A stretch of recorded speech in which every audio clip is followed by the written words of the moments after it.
ବାପା ବାପା ଆପଣ ତ ବହୁତ ପାଠ ପଢ଼ିଛନ୍ତି କିନ୍ତୁ ଲାଇଫରେ କିଛି କରିପାରିଲେନି କ'ଣ ପାଇଁ?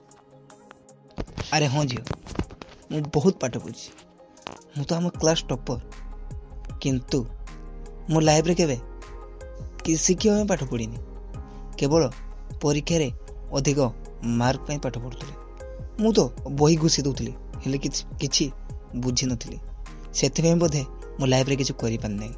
କିନ୍ତୁ ଆମ କ୍ଲାସ୍ରେ ଯେଉଁମାନେ ବ୍ୟାକ୍ ବେଞ୍ଚର, ସେମାନେ ପାଠ ବୁଝୁଥିଲେ ଏବଂ କମ୍ ମାର୍କ ରଖୁଥିଲେ, ଯାହାଫଳରେ ସେମାନେ ଆଜି ବହୁତ କିଛି କରିଯାଇଛନ୍ତି।